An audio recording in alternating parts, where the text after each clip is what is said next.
Hey guys, Christy here with Little Roots Ranch, and today we're going to talk about how to set up no-till gardening beds.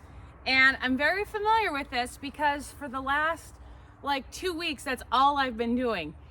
Every day, all day, me, wheelbarrows, and either compost or wood chips. And I am so tired. All my muscles are all sore and stuff, but that's okay because I'm so excited for the expanded garden area. I've used no-till since the inception of this farm, and it is my preferred method. Obviously, everybody can make what decision is right for them and their garden and all that stuff. This is just the way I do it, and I wanted to share with you. So I'll take you over to a plot that I am working on where I have the compost and the cardboard down, and I'll show you a little bit more of the process. So hold on. Okay. So in this plot, I have put down, so when you're creating a new plot, the first thing you want to do is you want to use your brush mower, lawn mower, whatever you're using.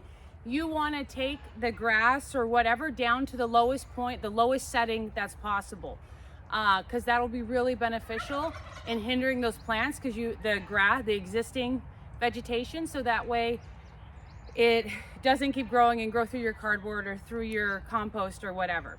So after you do that, then you want to lay down cardboard boxes.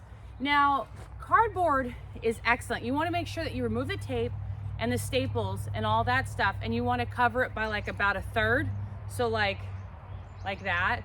But if you're doing a 4x8 raised bed, 4x8 feet, it's not too hard to find cardboard for that.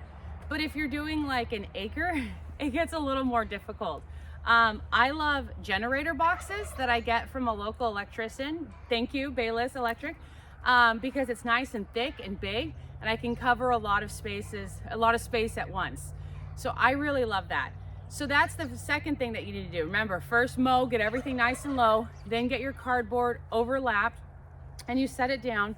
I like to try and think about how I'm gonna be raking and set the layers going whatever way so that it's easier. Because when you're first working with it, or the wheelbarrows or shovels or whatever you're using, rake, you have to think about that, because if you have, especially if you use small boxes and they're all jigsawed together, and you hit one, the whole thing's brrr, and trust me, I know that from experience. So you want to try and layer them and thinking about the ways that you're going to be raking, or if you're using the wheelbarrow or whatever. But anyway, so I've got half of this. The plot that I have here is 50 feet long. And these beds, I know it looks like 3 big ones. I'm not done. There's going to be one more over there. But they're actually each quote unquote row is actually 2 rows that are 2 feet wide. So it's 48-inch rows, but it's 2 beds. So I would count 2 beds, 2 more, and another 2, so a total of 6 beds here, even though you see what looks like 3. And that's a new concept for me. In the past, I've done 18-inch walkways and 30-inch beds. And so it was walkway, bed, walkway, bed, walkway, bed. But now I'm trying 12-inch walkways and 48-inch beds, but having it be 2 beds. So it's technically bed, bed, walkway, bed, bed, walkway. And so there are some crops that'll be more beneficial to, and some crops that will be a little bit more difficult. But like I said, I'm trying it for the very first year, and I went all in because I am putting in a lot of plots like that. So I'm hoping that it helps with the spacing. For instance, kale. I think in a 30-inch bed, a lot of people will put 2 plants of kale, but I feel like that feels a little tight. And so what I would do is in the 2-foot rows, I would put 3 of them, so it's kind of overlapping. I'll do a video on that later as far as stuff like that, but just to give you the idea of how I'm doing mine. So once I get to this point, because you want to, once you put cardboard down, you want to be careful because it gets windy, as we all know. And this cardboard will fly all over or shift or anything like that. So you put the cardboard down, wet it with the hose a little bit to help hold it, but then you need something heavy. And so I use compost, but you can use an aged horse manure or like old chicken litter or whatever, depending of course on your size and scale and what you have available to you. And the more time it sits, the better, of course. Ideally you want it to be established like 3 months prior, but anything can work, you just have to pay more attention to it. But so yeah, so then you get your compost down, and I don't rake it all the way out. I mostly do, but I'm still missing my walkways. So I use, I don't know if you can see my feet, but I'm in one of the walkways. But for my walkways, I use cedar wood chips. And so I have a cedar mill about 1.25 miles away, which is really convenient because the wood chips are a byproduct of the milling process. And so I purchased those to be able to use them. And I think it looks beautiful, and I love the smell of cedar. When a new load of wood chips arrives, it smells so good. Anyways, so this is like kind of the first process. So here I've already taken the vegetation down to as low as it can go, put down the cardboard, put down the compost. I'm gonna take you in the greenhouse where I've gone a step further, because obviously that greenhouse is my priority, and I've gotten some of the wood chips down. So I'll show you that. Hey. So this is in the greenhouse, and it's still a work in progress, obviously, because I still have half of, you can see, I can't line up, the grass, oh, wrong way. The grass right there that I still need to cover. This one, when I started setting this up, I didn't have as many boxes as I needed, so I went directly onto bare ground. It's not ideal, but it's not the worst thing to do ever, and I've done that for about half of my plots, because I just simply can't get enough cardboard. But here I did put the cardboard, you can see, nope, you can't see any of it. I do have some of it, and I tried to center that under the compost piles. Then I've come in and add the wood chips going down. And of course letting it sit. The compost is 4 to 6 inches deep. I don't know if I mentioned that earlier, but if I didn't, I really want to make sure I did mention that.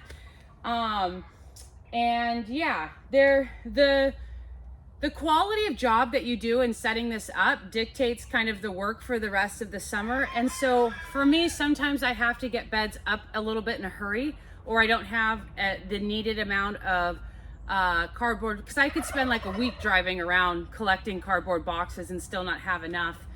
But so if stuff does grow through, like say a grass patch where maybe I filled it a little too thin or something like that, what I do is I just put something over it. Like sometimes in my videos you'll see just a random like piece of wood or whatever, and that's just smothering it from the light so that the grass or whatever will die underneath it, and then I'll move it out, just cut the top and recover it.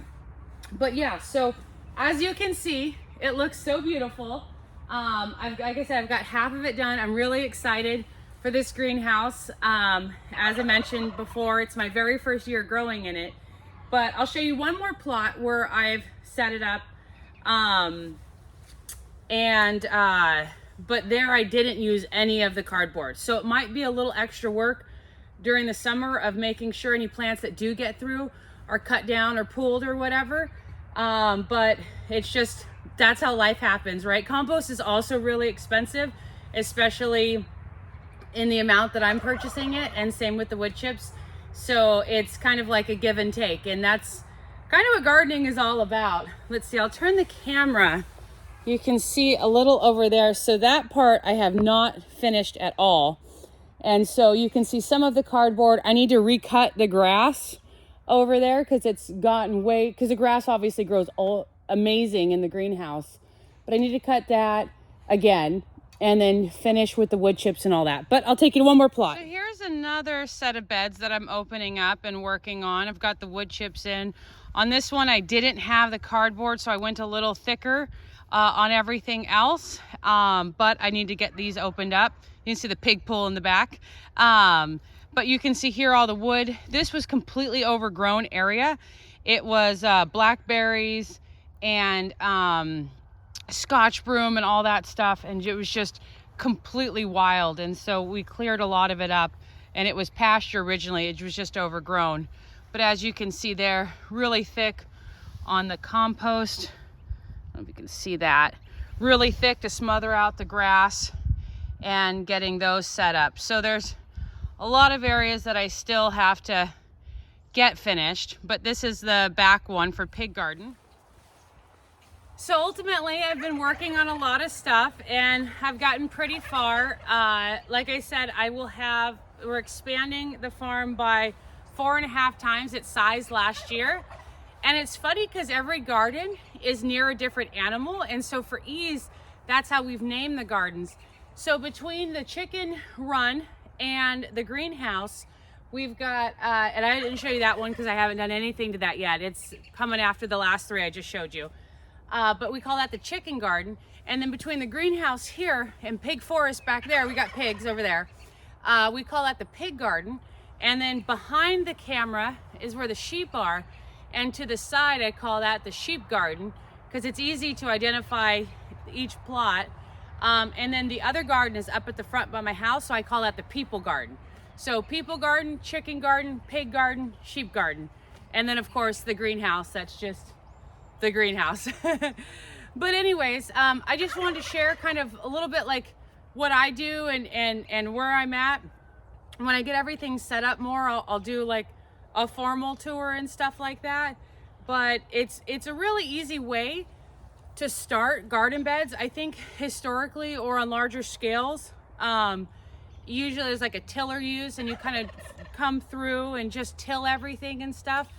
But in my personal opinion, you know, the soil health and the weed seeds that you bring up, because even though you can turn a large amount of land into where you're able to grow right away, the trade-off is that it's quicker setup, but then you have to spend the entire summer just weeding, you know, and do that every year. Sorry, my turkeys are being crazy. But so yeah, this is kind of a little glimpse into what I've been doing, the way I do no-till garden beds.